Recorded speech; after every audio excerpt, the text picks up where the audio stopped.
Selamat pagi, senang sekali saya Rosmi Rahma kembali menjumpai Anda dalam program Redaksi 33. Kami akan menyajikan informasi penting untuk Anda dan berikut di antaranya. Kita awali Redaksi 33 edisi kali ini. Antisipasi kelangkaan bahan bakar minyak dan gas LPG jelang libur Natal dan Tahun Baru, Pertamina Kalimantan telah menyediakan stok hingga pelosok terluar. Berikut informasinya. Jelang libur Natal dan Tahun Baru, Pertamina lakukan langkah-langkah antisipasi agar tidak terjadi kelangkaan stok bahan bakar minyak dan kelangkaan gas LPG. Diprediksi jumlah konsumsi bahan bakar minyak jenis premium akan mengalami kenaikan sebesar 1% dari jumlah kebutuhan harian 2.930 kiloliter. Petralet mengalami kenaikan 2% dari jumlah konsumsi normal harian 3.101 kiloliter. Pertamax mengalami kenaikan 1% dari konsumsi normal harian sebesar 584 kiloliter per hari. Untuk konsumsi gas oil seperti Solar, Dexlite, dan Pertamina Dex secara umum mengalami penurunan sebesar 2,3%. Mengacu pada data Nataru 2019, namun kebutuhan akan gas oil tetap disiagakan sesuai kebutuhan. Sementara untuk kebutuhan LPG diprediksi akan naik sebesar 5% dari rata-rata stok normal bulanan 1.657 metrik ton. Dan penambahan LPG 3 kg telah dilakukan sejak 2 minggu terakhir. Kawan sekalian, dalam rangka menghadapi Natal dan Tahun Baru ini, Pertamina Marketing Operation Region 6 kita melaksanakan beberapa langkah ya dalam rangka memastikan pelayanan masyarakat berjalan dengan baik dan aman. Yang pertama, kita sudah membentuk Satgas ya dari mulai tanggal 7 Desember kemarin. Insya Allah kita akan melaksanakan sampai dengan tanggal 10 Januari. Intinya Satgas ini adalah untuk memastikan pelayanan kita ke masyarakat itu bisa dilayani dengan baik, lancar, dan dalam level yang diharapkan. Ya, kemudian berikutnya lagi kita juga berkoordinasi dengan instansi terkait ya, kepolisian, Pemda, LLAJR, Dinas Perhubungan untuk memastikan layanan kita berjalan dengan baik. Kemudian angkutan kita, mobil tangki ya, merah putih ataupun biru putih ini bisa jalan ke lokasi-lokasi dengan aman. Kemudian yang lainnya lagi kita mempersiapkan SPBU maupun lembaga penyalur kita lainnya supaya kondisi-kondisi tertentu ya, jalur wisata, kemudian poros-poros utama seperti Balikpapan Samarinda, kemudian Samarinda ke Berau itu aman ya. Jadi sehingga SPBU kita ada.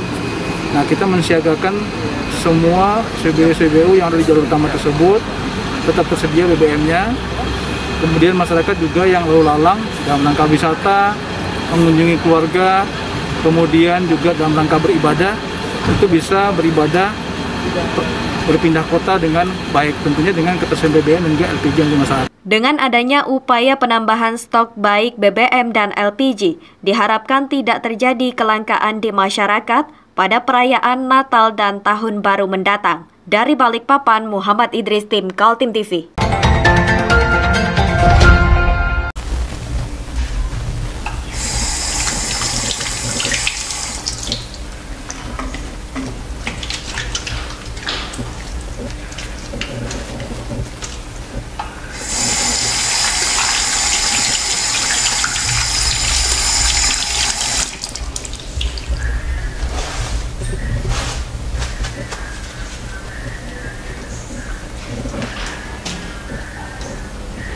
Meskipun di rumah saja, kita tetap selalu menjaga kesehatan, cuci tangan, menggunakan hand sanitizer. Ingat, mulailah dari diri sendiri. Musyawarah Wilayah Partai Amanat Nasional Kalimantan berhasil menetapkan 1 orang nahkoda baru untuk memimpin partai 5 tahun ke depan. Sigit Wibowo dipilih secara bulat oleh tim formatur menggantikan Darlis Patalongi yang telah mengemban amanat selama 10 tahun. Suasana pandemi COVID-19 terasa dalam hajatan musyawarah wilayah Partai Amanat Nasional yang digelar di Ballroom Hotel Aston Samarinda. Peserta dibatasi hanya 50 orang di dalam ruang, sementara para simpatisan bisa menyaksikan secara virtual. Ketua Dewan Pengurus Pusat Zulkifli Hasan yang mengumumkan terpilihnya Sigit Wibowo menggantikan Darlis Patalongi. Sistem pemilihan ketua setelah melewati masa pendaftaran calon formatur di tingkat wilayah yang kemudian dibawa ke pengurus pusat. Bersama dengan Sigit Wibowo sebagai ketua DPW PAN Kaltim yang juga ketua tim formatur, didampingi Baharudin Demu dan Sofyan Zafar.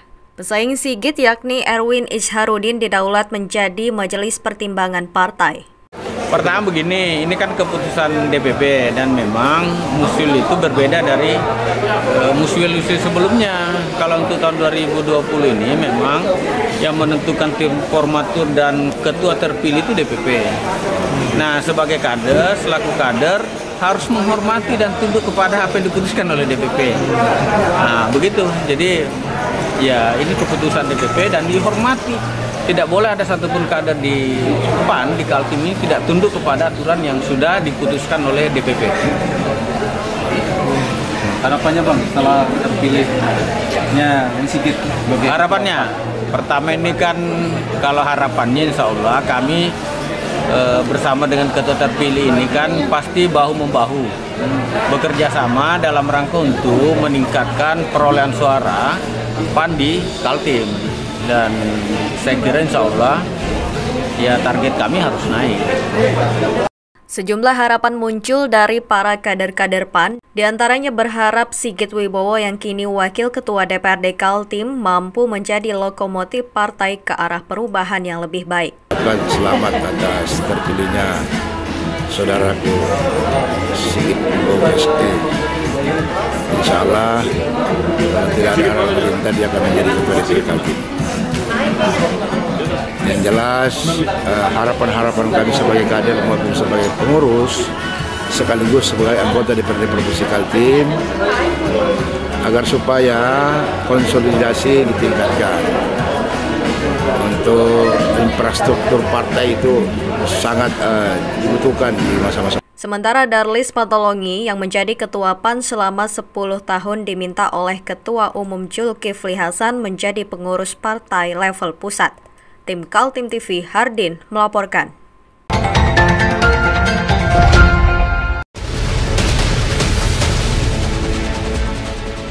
Mari kita memerangi virus corona dengan mematuhi imbauan pemerintah. Stay at home.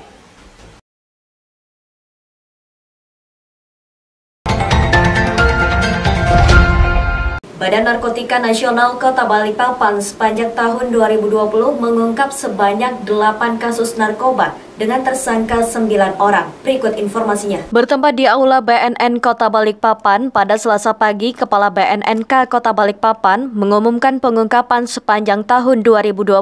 Dalam tahun ini sebanyak 8 kasus peredaran narkoba berhasil diungkap dengan jumlah tersangka 9 orang. Jumlah pengungkapan kasus sendiri jauh menurun dibandingkan dengan tahun 2019 silam, hanya saja untuk jenis narkotika yang berhasil diungkap berbagai jenis.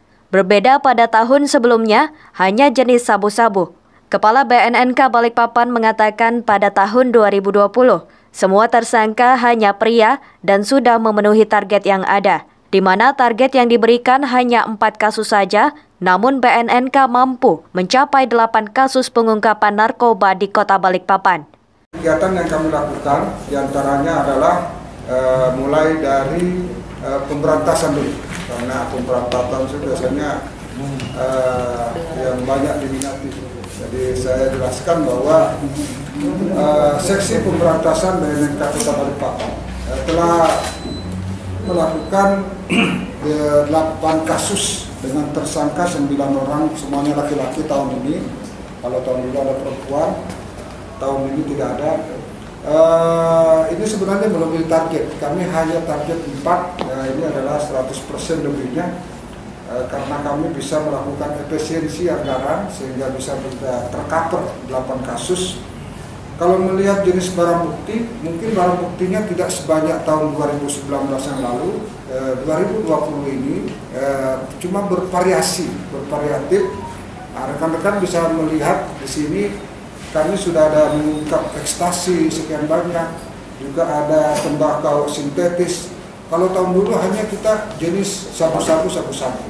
Keberhasilan BNNK Balikpapan tidak lepas dari kerjasamanya antara pihak kepolisian lainnya, termasuk masyarakat, untuk bersama memberantas peredaran narkoba. Dari Balikpapan, Muhammad Idris, tim Kaltim TV.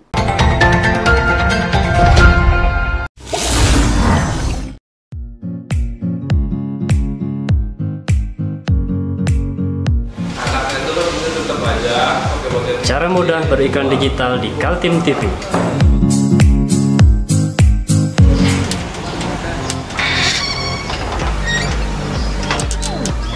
Yang pertama, jadilah sahabat Kaltim TV.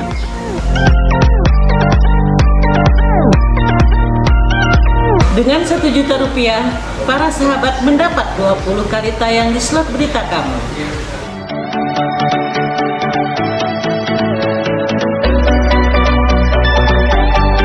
Dengan 20 detik dapat menjangkau 20.000 penonton. Anda beruntung karena mendapat kesempatan perdana dari kami. Ayo jadilah sahabat Kaltim TV.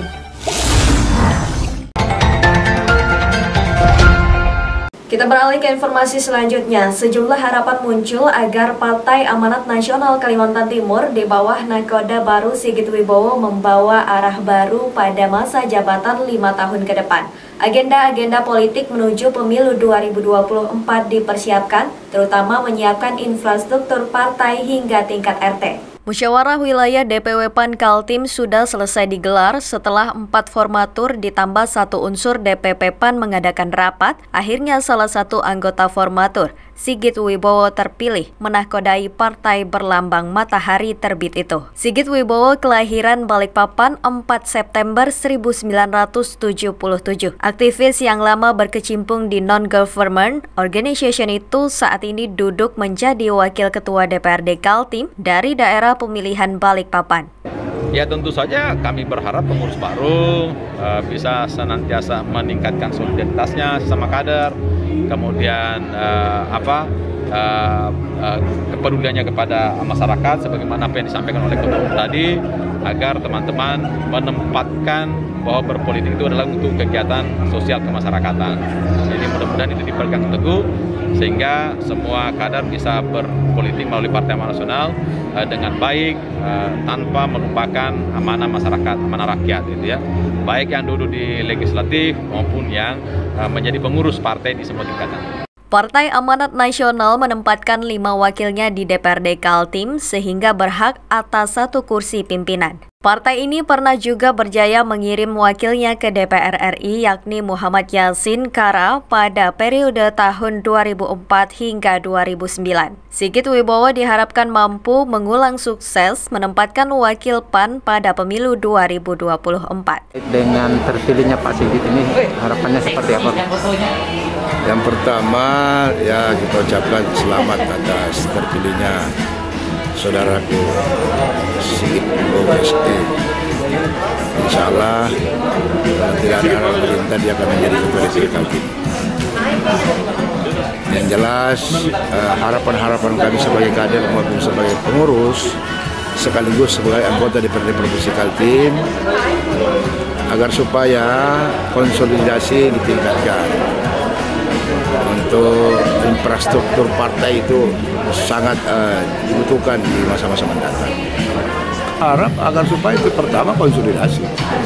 Dia ketua terpilih ini harus lebih banyak turun ke lapangan, melihat perkembangan apa yang terjadi. Tim Kaltim TV melaporkan.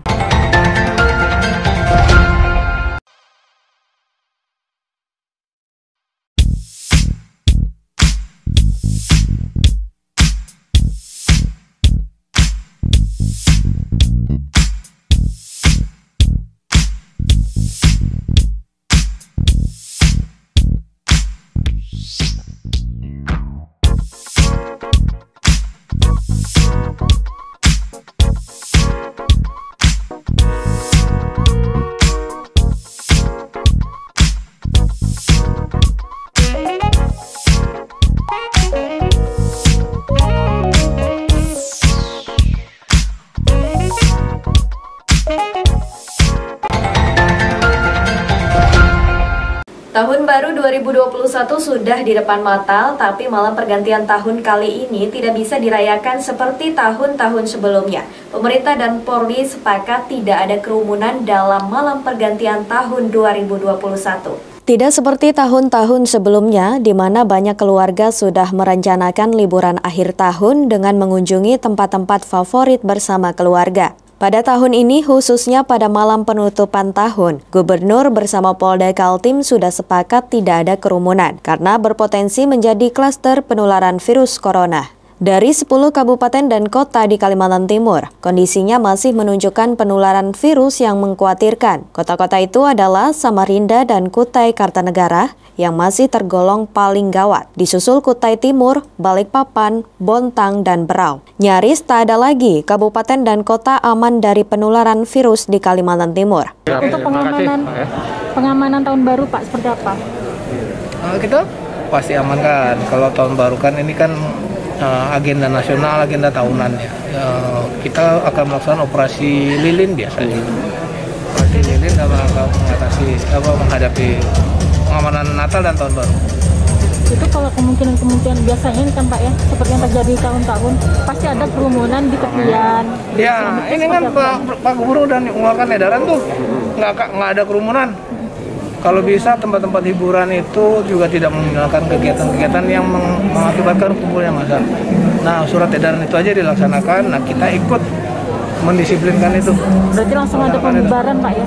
Pembubaran ya, kalau sudah mengumpul. Angka penularan virus corona di Kaltim menurut rilis tanggal 7 Desember dari Satgas COVID-19 menyebutkan kumulatif se-Kaltim yang pernah terinfeksi virus sudah mencapai 21.107 orang. Kemudian sebanyak 17.933 sembuh dan jumlah pasien positif meninggal dunia 611 orang.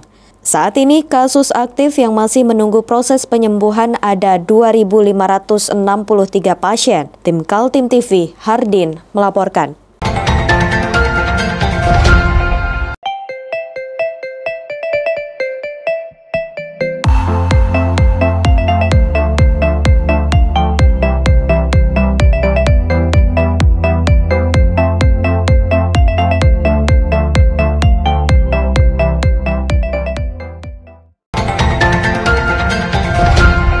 Demikian redaksi 33 edisi kali ini. Informasi lainnya dapat Anda simak melalui situs website kami www.kaltim.tv, channel YouTube dan fanpage Facebook Kaltim TV. Jangan lupa untuk selalu patuhi protokol kesehatan. Saya Rosmi Rahma bersama kerabat kerja yang bertugas pamit undur diri. Selamat pagi, selamat beraktivitas dan sampai jumpa.